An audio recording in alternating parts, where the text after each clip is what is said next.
Assalamualaikum warahmatullahi wabarakatuh. Perkenalkan, nama saya Puput Arus Sugianto dengan NIM 221011401292, kelas 04 TPLE 004, untuk mata pelajaran Code Computing Universitas Pamulang. Di sini saya akan menjelaskan mengenai studi kasus pra-UAS. Di sini ada 4 studi kasus. Beberapa di antaranya yaitu akan saya jelaskan dan akan saya berikan juga ini terkait penjelasannya terkait jawabannya.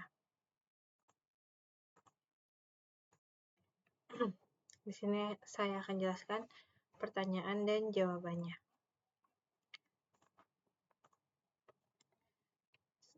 Di kasus yang pertama, sebuah perusahaan PT Cyber Solusi Bangsa ingin membuat server aplikasi untuk melayani 5.000 user dengan model memisahkan web server, database server, serta server penyimpanan data. Bagaimana solusi yang Anda tawarkan? Berikan dan gambarkan topologi, perhitungan biaya, IP address, dan konfigurasi port pada server. Di sini saya akan menjelaskan terlebih dulu topologi, IP address, dan konfigurasi port apa saja yang di-allow pada server tersebut. Di sini saya akan jelaskan melalui ditampilkan di CodeCraft. Nah, di sini ada user,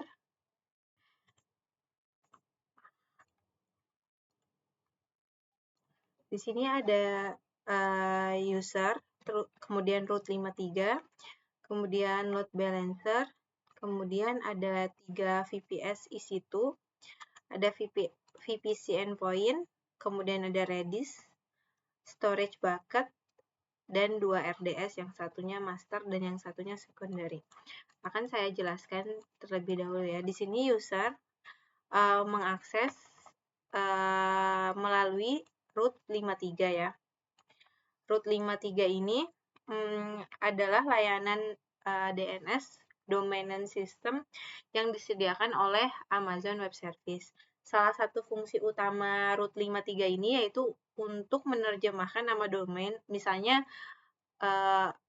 google.com atau blablabla.com, atau domain-domain lainnya, misalnya puputari.my.id, menjadi alamat IP yang diperlukan untuk mengarahkan lalu lintas internet ke sumber daya yang sesuai. Jadi ketika kita nanti akses misalnya domain saya puputari.my.id, itu nanti udah langsung diarahkan ke IP web servernya gitu. Jadi kita menerjemahkan nama domainnya menjadi alamat IP-nya gitu.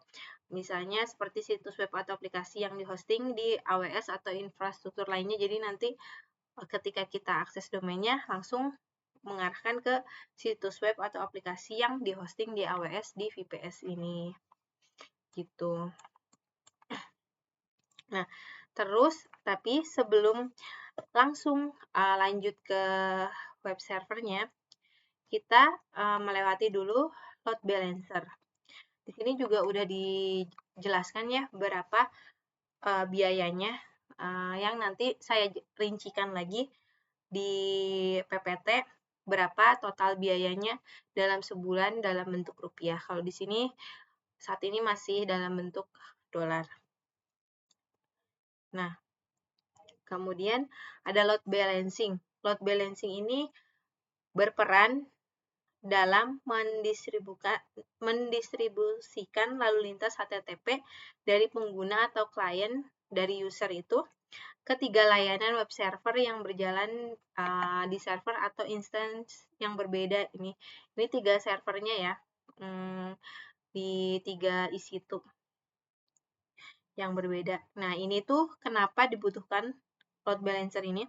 Karena untuk membantu menghindari overload pada satu server tunggal. Jadi ini juga memastikan bahwa lalu lintasnya terdistribusi secara merata di seluruh lingkungan aplikasi. Jadi di sini untuk mendistribusikan lalu lintasnya ya,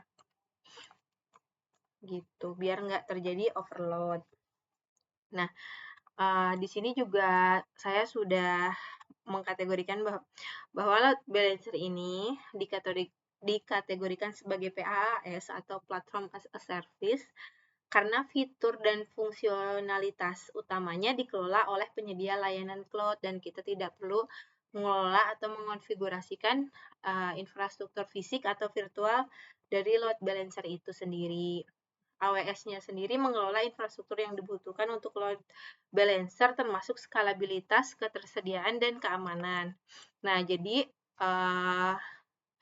kalau PaaS itu kita nggak perlu visualnya untuk mengkonfigurasikan atau mengelola di dalamnya gitu. Nah, ini juga port yang di-allow adalah HTTP 80 dan juga HTTPS 443 ya.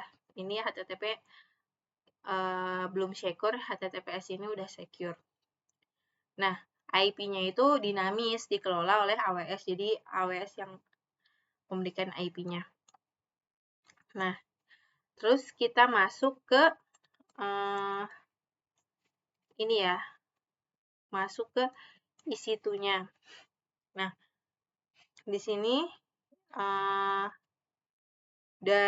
di EC2-nya, EC2 itu web server, kita melakukan hosting aplikasi web atau aplikasi apapun itu untuk menangani permintaan user ya. Nah, di sini ada web server 3, dikategorikan web server ini kita gunakan EC2 yaitu IaaS. Terus IP-nya ini udah jadi IP private ya. 192, 168, 110, terus yang selanjutnya 192, 168, 111, selanjutnya 192, 168, 112. Nah, di sini kenapa, apa itu kegunaannya dan kenapa dikategorikan sebagai IaaS. Web server itu kegunaannya tadi untuk hosting aplikasi websitenya biar bisa menangani permintaan user. Kemudian juga kenapa di sini menggunakan lebih dari satu web server ya, ada sampai 3 web server. Di sini tuh karena kalau satu server mengalami masalah, misalnya kegagalan perangkat keras atau perangkat lunak, nah lalu lintasnya itu masih dapat diarahkan ke server lainnya, jadi ada backup-nya gitu. Jadi nggak cuman ada di satu ini aja, nggak cuman ada di satu web server aja, tapi kalau yang satunya mati atau down, itu bisa diarahkan ke VPS yang kedua. Ini membantu mengurangi waktu downtime aplikasi dan memastikan bahwa layanan tetap tersedia bagi pengguna. Jadi pengguna masih bisa akses gitu, nggak langsung down aja aplikasinya. Nah, terus web server ini termasuk IaaS karena dalam model IaaS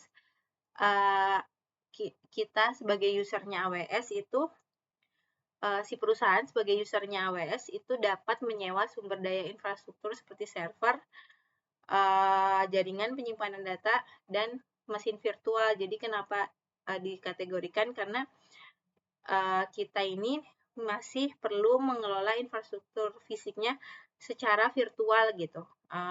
Jadi setiap server webnya kita kelola dengan masuk ke virtual VPS-nya, terus kita bisa mengatur konfigurasi server atau website atau menginstal suatu aplikasi dengan komen-komen yang kita perintahkan di dalam VPS. Contohnya mau install PHP, terus juga Apache, Nginx, di dalam VPS-nya kita bisa mengelola dari dalam VPS-nya. Nah, terus di bawahnya ada VPC endpoint. Di sini VPC endpoint itu memungkinkan instance yang berada di dalam VPC untuk terhubung ke layanan AWS seperti S3 storage bucket ini atau ke DB tanpa perlu melewati internet publik. Jadi dia bisa akses ke sini tapi nggak lewat internet publik ya, tapi langsung pakai IP internet private-nya aja gitu. Hal ini membantu meningkatkan keamanan dengan mengisolasi akses ke layanan-layanan tersebut secara privat di dalam jaringan VPC. Jadi ini diakses secara privat oleh si web servernya gitu. Nah, kemudian di sini juga ada Redis. Redis-nya ini termasuk PAS dan juga udah saya konfigurasikan IP-nya. Ini IP-nya. Nah,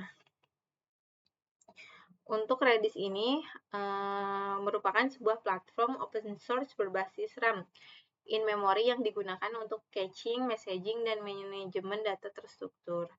Gunanya adalah mempercepat akses ke data dengan menyimpan hasil query database atau hasil komputasi dalam memori, sehingga mengurangi latensi dan menyimpan data sesi pengguna untuk aplikasi web, memungkinkan pengguna untuk tetap terautentikasi pada sesi yang berbeda. Redis masuk dalam kategori IaaS karena pengguna masih perlu mengelola dan mengonfigurasi infrastruktur virtual di mana Redis dijalankan. Nah, di sini juga ada biayanya. Untuk load balancer tadi sudah ada biayanya, ini juga ada biayanya, VPC juga ada biayanya, Redis ada biayanya. Nah, storage bucket di sini saya pakai yang 500 GB. Dan biayanya adalah $12,50 per bulan. Nah, Amazon S3 atau Simple Storage Service adalah layanan penyimpanan objek yang skalabel dan tahan terhadap bencana yang disediakan oleh AWS. Beberapa kegunaan utama S3 meliputi menyimpan file statis seperti gambar, video, dokumen, dan konten multimedia lainnya. Jadi, konten-konten atau aset-asetnya itu nggak disimpan di web server, tapi kita simpan di server lainnya gitu, agar tidak berat di web servernya. Jadi dipisah. Nah, S3 menggunakan IaaS karena meskipun pengguna tidak perlu mengelola infrastruktur fisik dari S3, tapi kita masih perlu mengelola dan mengatur data serta kebijakan aksesnya. Jadi, kenapa pakai IaaS? Karena kita masih butuh visualnya ya, perusahaan masih butuh visualnya untuk mengelola atau mengatur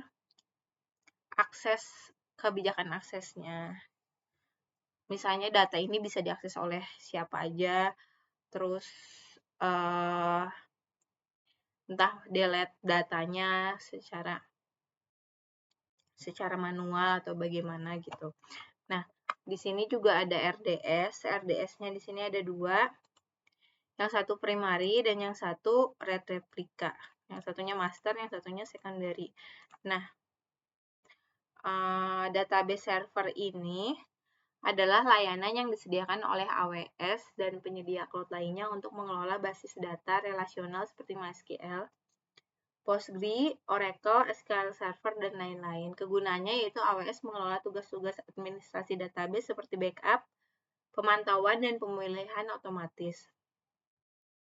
RDS dikategorikan sebagai PAS karena AWS menyediakan platform lengkap untuk mengelola basis data relasional tanpa perlu mengelola infrastruktur yang mendasarinya seperti server fisik atau virtual serta instalasi database. Perusahaan hanya perlu fokus pada pengelolaan data, kinerja query, dan konfigurasi parameter database. Pengguna juga dapat dengan mudah mengubah ukuran instan database, menyesuaikan konfigurasi, dan mengatur pemantauan melalui konsol AWS. Jadi kita bisa ngatur penggunaannya, konfigurasi, dan segala bentuknya itu dari konsol website di AWS aja, nggak perlu kita masuk ke VPS-nya, nggak perlu kita remote ke servernya gitu. Makanya RDS ini dikategorikan sebagai PAS. Nah, kenapa ada dua RDS di sini, yaitu master dan secondary? Itu karena master RDS digunakan sebagai instan utama yang menangani transaksi dan operasi database utama. Secondary RDS adalah salinan ketersediaan dari master RDS yang digunakan untuk load balancing lalu lintas dan memastikan ketersediaan data yang tinggi. Untuk menunjukkan hubungan antara dua RDS dalam sebuah topologi cloud, ini garisnya dibuat putus-putus. Ini menunjukkan bahwa kedua RDS saling terhubung dan terlibat dalam replikasi data, tapi bukan hubungan langsung satu sama lain seperti pada komunikasi antara server layanan lainnya. Garis putus-putus ini menggambarkan replikasi atau sinkronisasi data antara dua instan RDS yang terpisah. Nah, di sini juga ada harganya. Untuk VPS itu satunya $87,60 per bulan. Nah, tadi VPC itu $9,59 per bulan. Untuk Elastic Cache atau Redis 141,62 per bulan. Storage bucket dengan kapasitas 500 GB 12,50 per bulan. Satu database itu $171,55 per bulan. Jadi kalau dua itu 343,10 per bulan. Nah, di sini maka akan saya jelaskan juga perhitungan biayanya. 3 kali 87,60 per bulan itu 262,80, VPC-nya $9,59, Redis-nya 141,62, storage bucket-nya 12,50. 2 RDS itu kalau 2 dikali 171,55 yaitu 343,10. Jadi totalnya 779,54. Nah, kalau dikonversi ke rupiah yaitu 12.745.829,79 per bulan. Total biayanya. Nah, kemudian tadi di Cloudcraft juga ini IP-nya sudah saya konfigurasikan dan storage bucket juga ini pakai endpoint dari Amazon Amazon AWS. Nah, terus untuk RDS ini juga ada endpoint-nya sendiri ya, sudah disediakan oleh AWS dan port yang dibuka itu 3306 saja untuk inbound-nya. Nah, kemudian kita lanjut ke studi kasus kedua. Universitas Pamulang menghadapi masalah ketika jumlah mahasiswa baru meningkat secara dramatis pada tahun ajaran baru. Infrastruktur TI yang sudah ada tidak mampu menangani lonjakan tersebut dengan baik, yang menyebabkan gangguan pada sistem informasi akademik, portal mahasiswa, dan layanan perpustakaan digital. Mahasiswa sering mengalami kesulitan saat mencoba mengakses jadwal kuliah, materi perkuliahan, atau memanfaatkan fasilitas online lainnya. Bagaimana solusi cloud yang ditawarkan untuk masalah tersebut? Nah, untuk solusinya di sini kita sepertinya perlu menambahkan auto scaling, layanan seperti auto scaling atau merupakan fitur serupa di platform yang digunakan untuk secara otomatis menambahkan instan server saat beban meningkat dan mengurangi jumlah instan saat beban menurun. Jadi itu bakalan auto scaling tergantung beban yang lagi di yang saat ini berjalan gitu.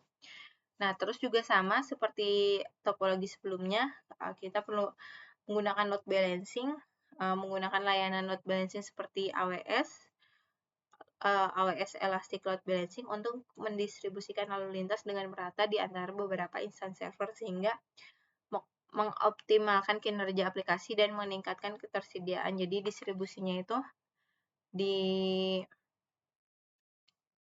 distribusi lalu lintasnya itu merata, jadi nggak ada satu web server yang bebannya terlalu berat gitu. Nah, kemudian juga database manajemen ya. Kalau jangan sampai database-nya hanya ada satu, ini baiknya dibuat dua ya, seperti yang tadi di topologi yang saya buat. Yang satu itu primary atau master, yang satunya lagi standby atau replika gitu ya.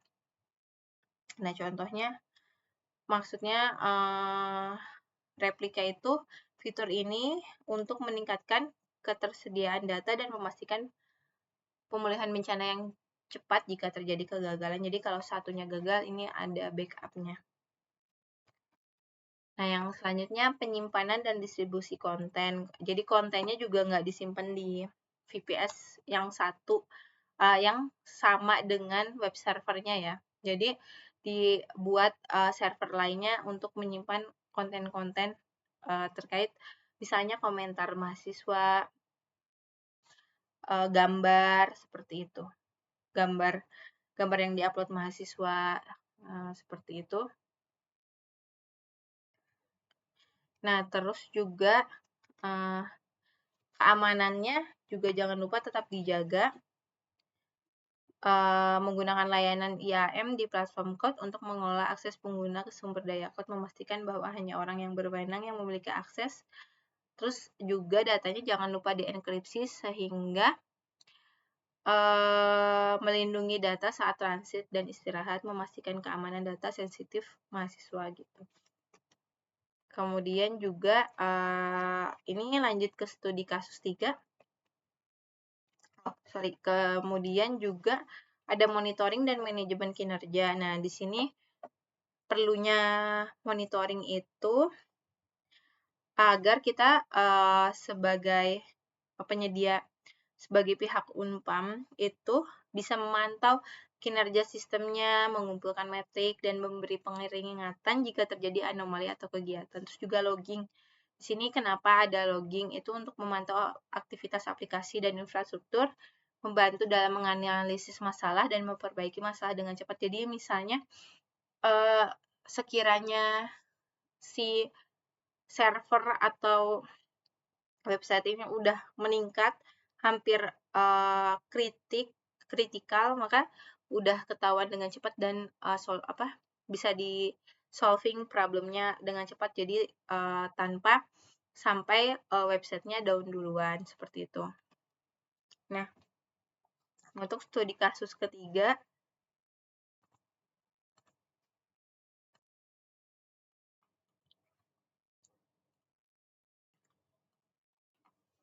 bagaimana Anda memahami konsep otomatisasi dan orkestrasi dalam infrastruktur server? Berikan studi kasus kapan konsep otomatisasi dan orkestrasi diterapkan pada infrastruktur server. Nah, otomatisasi dalam infrastruktur server otomatisasi mengacu pada proses mengotomatiskan tugas-tugas yang repetitif atau berulang dalam pengelolaan infrastruktur server. Tujuan utamanya adalah untuk mengurangi intervensi manual dan kesalahan manusia, meningkatkan konsistensi dan menghemat waktu. Contoh penerapan otomatisasi dalam infrastruktur server termasuk provisioning otomatis, membuat dan mengkonfigurasi server baru secara otomatis menggunakan alat seperti Terraform, Ansible, atau AWS CloudFormation. Pemantauan dan penanganan masalah menggunakan skrip otomatis untuk memantau kesehatan server dan aplikasi, serta menangani masalah seperti restart otomatis atau peringatan jika terjadi kegagalan. Jadi sering ada health check servernya ya. Jadi kalau udah tahu ada anomali langsung ada peringatan gitu. Nah, yang selanjutnya adalah pengelolaan konfigurasi. Menggunakan alat otomatisasi untuk mengelola dan memperbarui konfigurasi server seperti pengaturan jaringan, penambahan pengguna, atau konfigurasi software. Orkestrasi dalam infrastruktur server. Orkestrasi melibatkan koordinasi berbagai komponen infrastruktur untuk menjalankan tugas yang lebih kompleks dan terdiri dari beberapa langkah atau proses. Ini mencakup integrasi berbagai layanan dan sistem untuk mencapai tujuan tertentu, seperti implementasi aplikasi skala besar atau penanganan lonjakan lalu lintas. Contoh penerapan orkestrasi dan infrastruktur server termasuk deploy aplikasi multi-services menggunakan alat seperti Kubernetes atau Docker Swarm untuk mengeksekusi dan mengelola aplikasi yang terdiri dari beberapa layanan atau mikro layanan. Penjadwalan tugas, orkestrasi untuk menjadwalkan tugas atau pekerjaan di sepanjang infrastruktur, memastikan penggunaan sumber daya yang optimal dan distribusi beban kerja. Terus penanganan failover, menggunakan orkestrasi untuk mengatur failover otomatis jika terjadi kegagalan pada salah satu komponen sistem sehingga sistem tetap berjalan tanpa gangguan yang signifikan.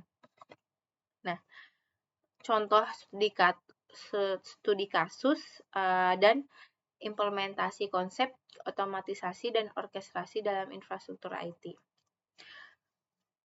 Misalnya nih, ada PT XYZ, ini adalah perusahaan teknologi yang mengoperasikan platform e-commerce yang mengalami pertumbuhan pesat. Mereka menghadapi tantangan dalam mengelola infrastruktur IT mereka yang semakin kompleks dan membutuhkan skala yang fleksibel untuk menangani lonjakan lalu lintas selama periode penjualan tertentu. Nah, PT XYZ ini mengalami kesulitan dalam menangani peningkatan lalu lintas selama periode promosi besar-besaran yang mengakibatkan sistem sering mengalami overloading, downtime, dan performa yang buruk. Mereka juga menghabiskan waktu dan sumber daya untuk tugas-tugas operasional yang repetitif dan manual. Solusi yang diterapkan, otomatisasi dan orkestrasi. Nah, otomatisasinya itu profesional otomatis, yaitu dengan PT XYZ menggunakan alat otomasi seperti Terraform untuk memprovisioning infrastruktur code mereka secara otomatis. Mereka dapat menyiapkan instansi server, database, dan lainnya dengan cepat dan konsisten saat diperlukan. Kemudian, skalabilitas otomatis, yaitu mereka mengimplementasikan auto-scaling pada layanan mereka menggunakan fitur yang disediakan oleh penyedia cloud, misalnya AWS Auto-Scaling. Ini memungkinkan mereka untuk menyesuaikan kapasitas infrastruktur secara otomatis berdasarkan beban lalu lintas yang berubah. Pemantauan dan manajemen otomatis, yaitu di sini PT XYZ menggunakan AWS CloudWatch untuk memantau kinerja aplikasi dan infrastruktur mereka secara otomatis, seperti monitoringnya. Mereka mengatur peringatan untuk mendeteksi anomali performa atau masalah sistem dan menjalankan skrip otomatis untuk menangani masalah yang muncul. Nah, kalau orkestrasi, mereka mengadopsi Kubernetes sebagai platform orkestrasi untuk mengelola layanan dan mikro layanan aplikasi mereka. Kubernetes membantu mereka dalam menjadwalkan dan mengelola kontainer aplikasi, memastikan aplikasi tetap berjalan secara konsisten dan dapat diakses dengan baik. Penjadwalan dan penyebaran aplikasi, yaitu PT XYZ menggunakan Kubernetes untuk menyebarluaskan aplikasi mereka di seluruh lingkungan produksi dengan cepat dan aman. Mereka dapat melakukan rolling updates atau deployment baru dengan mudah tanpa menyebabkan downtime atau gangguan layanan.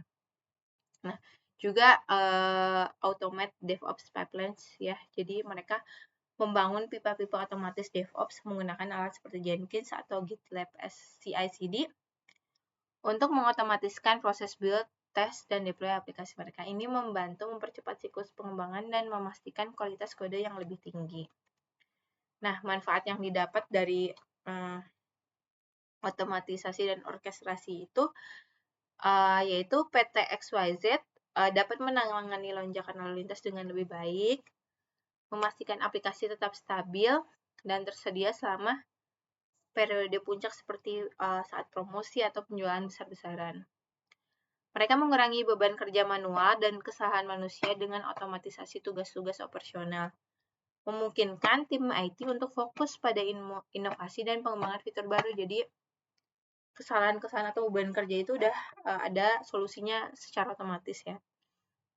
Nah, dengan menggunakan konfigurasi otomatis yang terstandarisasi dan terkelola, mereka dapat memastikan keamanan infrastruktur dan aplikasi mereka tetap terjaga, mengurangi resiko keamanan yang mungkin timbul akibat kesalahan konfigurasi. Nah, seperti itu. Kemudian ada lagi, terakhir ini, studi kasus 4 ya. Sebuah perusahaan asuransi yang beroperasi di Indonesia membuat infrastruktur server mereka di Turki. Di dalam server mereka berisikan informasi data nasabah warga Indonesia. Bagaimana pandangan Anda terhadap hal berikut berdasarkan regulasi yang berlaku di Indonesia? Lokasi penyimpanan data. Menyimpan data nasabah warga Indonesia di luar negeri seperti di Turki memunculkan pernyataan tentang kepatuhan terhadap regulasi privasi data di Indonesia. Regulasi Indonesia seperti Undang-Undang Nomor 11 Tahun 2008 tentang informasi dan transaksi elektronik serta Peraturan Pemerintah Nomor 82 Tahun 2012 tentang penyelenggaraan sistem dan transaksi elektronik memuat ketentuan-ketentuan yang mengatur pengelolaan dan perlindungan data pribadi meskipun tidak secara langsung mengatur penyimpanan data di luar negeri. Regulasi ini menekankan perlindungan data pribadi dari segala bentuk penyalahgunaan atau kebocorannya. Jadi kita mesti sesuai dengan undang-undang. Nah, kemudian kewajiban perlindungan data pribadi kita juga harus memperhatikan ini. Perusahaan memiliki kewajiban untuk melindungi data pribadi nasabah dari akses tidak sah dan penyalahgunaan. Menurut PP 82